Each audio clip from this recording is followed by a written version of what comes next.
When I was first learning to meditate, the instruction was to simply pay attention to my breath, and when my mind wandered, to bring it back. Sounded simple enough, yet I'd sit on these silent retreats, sweating through t-shirts in the middle of winter. I'd take naps every chance I got because it was really hard work. Actually, it was exhausting. The instruction was simple enough, but I was missing something really important. So why is it so hard to pay attention? Well, studies show that even when we're really trying to pay attention to something, like maybe this talk, at some point about half of us will drift off into a daydream or have this urge to check our Twitter feed. So what's going on here? It turns out that we're fighting one of the most evolutionarily conserved learning processes currently known in science, one that's conserved back to the most basic nervous systems known to man.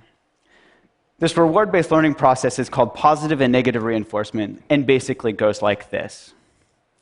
We see some food that looks good. Our brain says, calories, survival. We eat the food, we taste it, it tastes good. And especially with sugar, our bodies send a signal to our brain that says, remember what you're eating and where you found it. We lay down this context-dependent memory and learn to repeat the process next time. See food, eat food, feel good, repeat. Trigger, behavior, reward. Simple, right?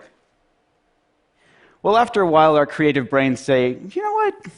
You can use this for more than just remembering where food is. Next time you feel bad, why don't you try eating something good so you'll feel better? We thank our brains for the great idea. Try this and quickly learn that if we eat chocolate or ice cream when we're mad or sad, we feel better. Same process, just a different trigger. Instead of this hunger signal coming from our stomach, this emotional signal, feeling sad, triggers that urge to eat. Maybe in our teenage years, we were a nerd at school, and we see those rebel kids outside smoking, we think, hey, I want to be cool, so we start smoking. The Marlboro Man wasn't a dork, and that was no accident. See cool, smoke to be cool, feel good. Repeat. Trigger, behavior, reward.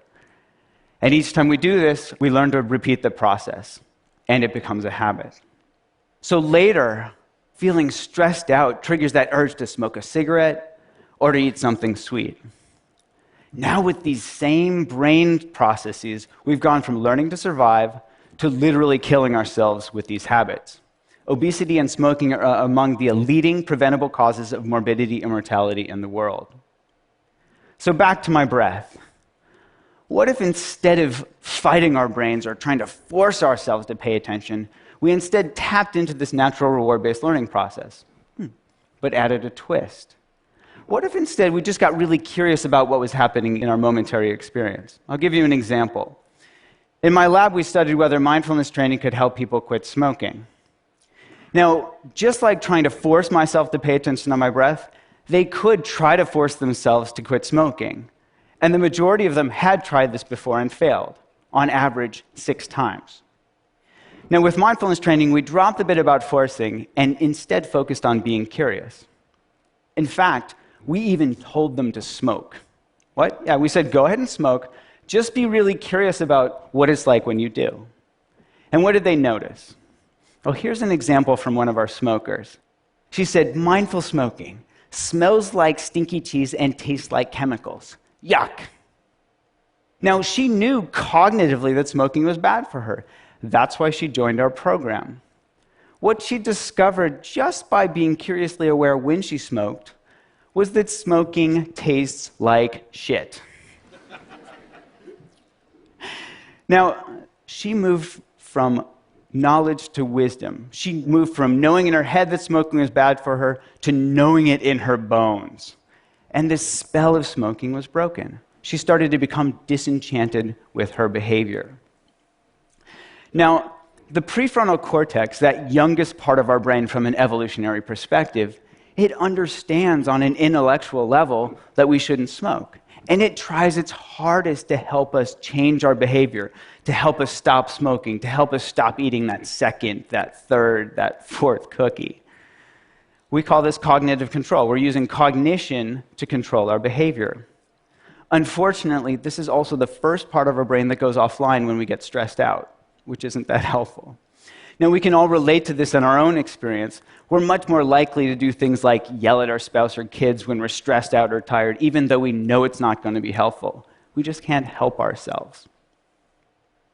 Now, when the prefrontal cortex goes offline, we fall back into our old habits, which is why this disenchantment is so important. Seeing what we get from our habits helps us understand them in a deeper level, to know it in our bones, so we don't have to force ourselves to hold back or restrain ourselves from behavior. We're just less interested in doing it in the first place. And this is what mindfulness is all about. Seeing really clearly what we get when we get caught up in our behaviors, becoming disenchanted on a visceral level, and from this disenchanted stance, naturally letting go. This isn't to say that, poof, magically we quit smoking, but over time, as we learn to see more and more clearly the results of our actions, we let go of old habits and form new ones. The paradox here is that mindfulness is just about being really interested in getting close and personal with what's actually happening in our bodies and minds from moment to moment. This willingness to turn toward our experience rather than trying to make unpleasant cravings go away as quickly as possible. And this willingness to turn toward our experience is supported by curiosity, which is naturally rewarding. What does curiosity feel like? It feels good. And what happens when we get curious? We start to notice that cravings are simply made up of body sensations. Oh, there's tightness, there's tension, there's restlessness, and that these body sensations come and go. These are bite-sized pieces of experiences that we can manage from moment to moment, rather than getting clobbered by this huge, scary craving that we choke on. In other words, when we get curious, we step out of our old fear-based reactive habit patterns and we step into being. We become this inner scientist where we're eagerly awaiting that next data point. Now, this might sound too simplistic to affect behavior, but in one study we found that mindfulness training was twice as good as gold standard therapy at helping people quit smoking. So it actually works. And when we studied the brains of experienced meditators, we found that parts of a neural network of self-referential processing called the default mode network were at play. Now, one current hypothesis is that a region of this network called the posterior cingulate cortex is activated not necessarily by craving itself, but when we get caught up in it, when we get sucked in and it takes us for a ride. In contrast, when we let go, step out of the process just by being curiously aware of what's happening, this same brain region quiets down. Now we're testing app and online-based mindfulness training programs that target these core mechanisms, and ironically, use the same technology that's driving us to distraction to help us step out of our unhealthy habit patterns of smoking, of stress eating, and other addictive behaviors. Now remember that bit about context-dependent memory? We can deliver these tools to people's fingertips in the contexts that matter most, so we can help them tap into their inherent capacity to be curiously aware right when that urge to smoke or stress eat or whatever arises. So if you don't smoke or stress eat, maybe the next time you feel this urge to check your email when you're bored or you're trying to distract yourself from work, or maybe to compulsively respond to that text message when you're driving, see if you can tap into this natural capacity. Just be curiously aware of what's happening in your body and mind in that moment. It will just be another chance to perpetuate one of our endless and exhaustive habit loops, or step out of it. Instead of see text message, compulsively text back, feel a little bit better, notice the urge, get curious, feel the joy of letting go, and repeat. Thank you.